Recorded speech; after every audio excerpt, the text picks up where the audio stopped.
Hello, everyone. I'm going to go ahead and start this now. That was quite embarrassing. I went to go stop the live stream and noticed that I never started it. So that's great. So let's do all this again then, I guess, shall we? Oh, man. You got to love technology sometimes. And how it can really make you feel like a dummy. It's a good time to point out that I guess, your computer is not smart. It can only do what you tell it to do, and when you don't tell it to do something, well, it's not going to do it. So, yeah, I guess there's that. Awesome. So we'll give you sort of the short rundown. Yeah, sure enough, Jake. Thank you. Yeah, so, we'll just go sort of give you the rundown because this is an upper level web class, so it's really not that big of a deal because this is about the begin here section. And we're going to go through the stuff in the begin here section. Some of the stuff that's going to be more important here is how we're going to navigate through some of the other modules that you have just because they're kind of confusing, but it's basically the only way that I had to lay it out. So I'm in the begin here section of the Web 210 course, Web Design. We've got the table of contents here in another video that just kind of walks you through most of this stuff here, right? And so that's why these initial begin here live streams don't have to be as long. We're going to make this one even shorter since we're doing it for a second time through. We're just going to kind of hit the high notes here, point out the big things, and kind of let that go. Right, so big thing number one, EVA, enrollment verification activity. Make sure that you have that completed by the end of the day on Friday. That's the thing that we use to determine whether or not you're actually enrolled in the course, right, and involved in doing things. So this enrollment verification activity, you just click that. It's a simple one question. You go in there, you click yes, and you can still be in the course. If you don't complete it or you click no, I have to remove you from the course. And that's not something that we want, I think. So there is that. Just make sure you get that done if you haven't done it already by the end of the day on Friday. I think most everybody's already done it, if I remember correctly. Just make sure you've got that. And you can tell I've already done this once because my syllabus is scrolled all the way to the bottom. Let me scroll that back up to the top. If you need any of this getting started information, which I don't think anybody in here would, you can give this a read over. If you need a refresher on Blackboard, if you're not quite as familiar with some Blackboard features like grades and the discussion board and assignment submissions and that sort of thing, this is a great opportunity to just kind of go through that and read that and just make sure you're up to date on that. The next thing that we have is the syllabus, and this is where we'll kind of sit a minute and talk about a few different things. The course description here is that this course introduces intermediate to advanced web design techniques, and so that's one of the big things that we want to point out first, is that It introduces intermediate to advanced web design techniques. This is a design course. So we focus a lot on design techniques and design best practices. Markup, code, all this sort of stuff, while we do that a little bit, it's not our primary focus. It's more of a secondary focus. And when we see these things in this description, like topics include customer expectations, advanced markup language, multimedia technologies, usability and accessibility practices, and techniques for the evaluation of web design, some of these are big primary focuses and some of these are secondary focuses. Like advanced markup language and multimedia technologies. We'll talk about those a little bit, and we'll look at applications in terms of how we apply some of the theory that we discuss. But those take a back seat to the other stuff in this course. Because, for that kind of stuff, like we have CTI 110, we have Web 115, we have Web 215, Web 285, really, to some degree. That kind of stuff is covered in there. But we don't have a class where we cover customer expectations. And that's a big thing that we do in here. We don't have a class where we specifically cover design and how we create design and usability and how we evaluate design. And so that's a big focus of what we do in here. Right, so upon completion, students should be able to employ advanced design techniques to create high impact and highly functional websites. So impact and function are big words that are going to kind of form the foundation of what we're going to be doing. And that revolves around usability, how things work, performant nature of a website, how well the site performs, and whether or not it's kind of following these guidelines of what we understand as individuals who use websites. If we understand the guidelines that it takes to, have a usable, complete website. There are 3 books for this class, and these aren't textbooks. These are more like, more like just regular old books, right? So, I don't assign a book unless, 1, I think it's really good, and 2, it's cheap. Right, so all 3 of these books should be relatively cheap. We're not looking at $60, $70 textbooks here. We're looking at like $25, paperbacks here. If that, like you can typically find them on Amazon and stuff like that for much cheaper. But we have The Design of Everyday Things by Don Norman. The Design of Everyday Things is kind of like the Bible for designers. And it primarily focuses on like industrial design and product design. But one of our tasks will be understanding how we can relate the things that are discussed in that Design of Everyday Things by Don Norman to web design. Because at the end of the day, we figure out that design is design. And so we see a lot of that information there. Then we have Design as a Job and You're My Favorite Client. Both of these 2 books go back to that customer expectations piece from the state's description of the course. These are books. These are essentially the same book, right? More or less, but they're from 2 different perspectives. Design as a Job is from the perspective of the designer, what the designer should expect from themselves, what the designer should expect from their clients, the roles and tasks that a designer, and in this case we are specifically talking about web design, the roles and tasks and responsibilities that a designer should be expected to take on. And then You're My Favorite Client is the flip side of that. This is the book that the author says that he gives to his clients when they're starting a project, and it's from the client's perspective.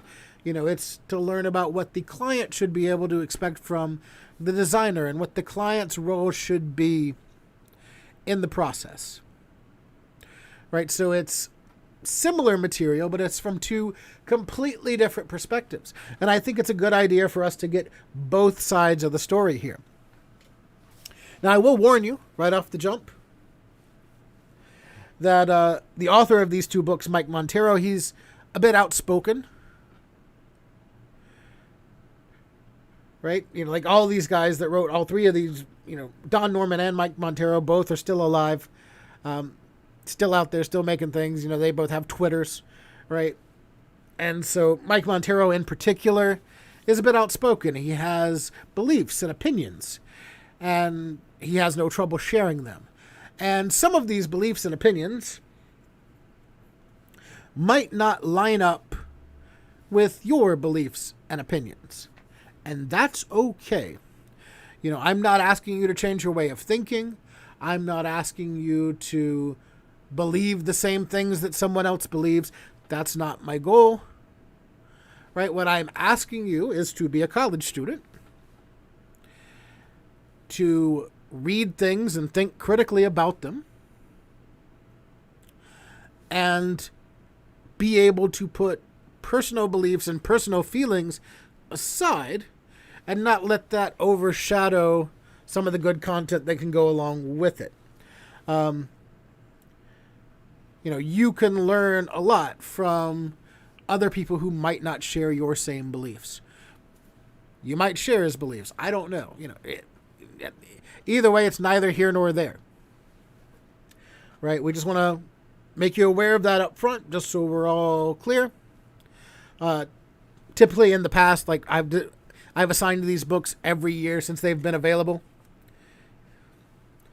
for this course, and typically in the past, I get an overwhelmingly positive response from these books just because they are like really easy to read, really personable, really friendly as far as all that goes. So hopefully you'll have a similar experience this semester. Most of the other parts of our syllabus here are just kind of boilerplate. So you can just kind of give it a read over. Like one of the things you might want to read over is the, the weighting for the different grades and stuff. You can see that the labs are the primary or the most weighted part here. And the final project has a decently high rating. But one of the things about the final project is there are milestones at different parts of the course, and these milestones are to keep you on track. One, to make sure that you're getting this huge project done, at least to some degree, before the last 11 days of the semester. And two, it helps me give you feedback along the way, just to make sure that you're on the right path. So that way, when you get to that last 11 days of the semester and you're just assembling stuff and you're getting those last finishing touches put on there, you're really like already 90% of the way there and you're guaranteed an A, right? So that's going to be just fine. My information's here. You have my email, you have my office phone. All of that's here. My student hours when I'm guaranteed to be in my office here. So if you ever need to get in touch with me, this is the way to do it. The best way to do it is via email or through Teams, because typically wherever I'm at, I have that close at hand. Otherwise, if you want to call, you're welcome to call. If I'm here, I'll answer it. We got some nice new phones here at the college this year, so they're pretty cool. This video here shows you a little bit more about how to use Teams. Got our due dates here. And everything in the module is due by the due date. And this kind of is a good point to talk about how the modules are structured. Because in our syllabus here, we have these different things. We have these customer expectations, and we have these design techniques, and we have these usability things. These are three things that are very, very different.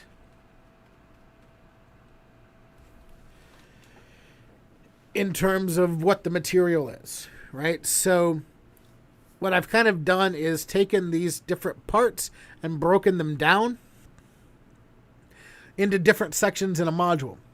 So when we look at a due date here, what we want to do is we want to make sure that we're completing everything in the module by that due date.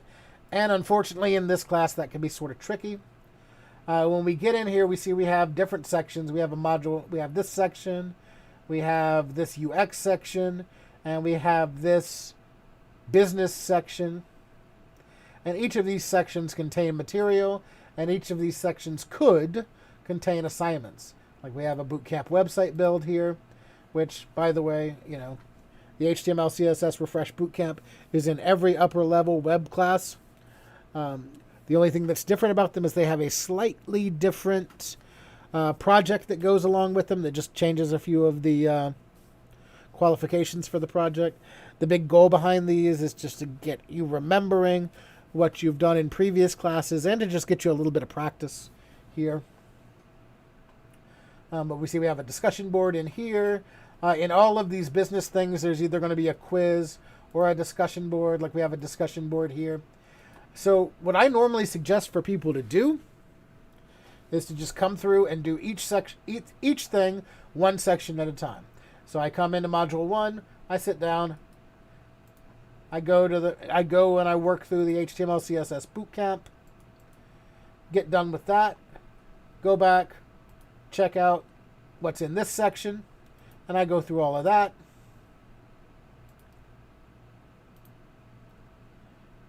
Make sure I have everything completed there. And then I can go back, check out the business section, make sure I have everything completed in there. And then if there's anything left at the module level, which there'll typically be a module level quiz, which will encapsulate maybe more than one section, all depending on kind of what's going on. This is also where you'll find like your bigger lab assignments because they'll encapsulate more than one thing typically. You'll see those at the module level. So just kind of go through things item by item, work through them one at a time. That's the easiest way to kind of get through there. And if there's an assignment in that section, great. If there's not one, that's also fine. You're going to be assessed on the module level of pretty much everything when you get to the quiz or the lab assignments. So there's a lot to read, there's a lot to see, there's a lot to watch and do in all of these modules. And so, you just kind of want to make sure that you're doing everything and getting everything done by the deadline. And really, that's the last big thing to talk about. Well, I'll be having these live streams every Wednesday at 2 o'clock. It'll definitely be at 2 o'clock unless I forget to press the live button again. I'll go ahead and peel back the curtain to your right and just let you know. So I stream these through YouTube, right? And I have 2 start stream buttons that I have to press. One that's on my streaming software and one that's on my YouTube panel. And so I remembered to press the streaming button on my streaming software. I forgot to press the streaming button on the YouTube panel. So I got half of it. But I guess, it's bound to happen one time. And I think this is the first time in the last, let's see, how long have I been streaming? Because I started streaming before everybody had to start streaming. I started streaming in 2018, I believe. Maybe even earlier than that. So this is the first time that I've done that in the last at least 3 years, probably more, that I forgot to click the button. And it is embarrassing, but it's okay. We'll move forward. So we got the last 2 things here of our Begin Here module, which is the discussion board and the quiz. Those are the assignments that you want to make sure you have done by Sunday. Remember the EVA by Friday. Typically, these live streams will last about an hour. Give or take a few minutes, depending on what we're talking about. But today, since we're doing the ultra short version, of the Begin Here module, and a lot of the stuff's already been covered in other videos that are in the course and things like that. We'll go a lot shorter. So that's really all that I have for you for today. Thank you for putting up with me. Thank you for watching. If you have any questions, please let me know. I'll hang out in the chat just in case anybody here with me live has any questions for a few minutes. But if you're watching this recorded and you have questions, email me, Teams me, whatever you need to do. Thank you for watching, and we'll see you next time.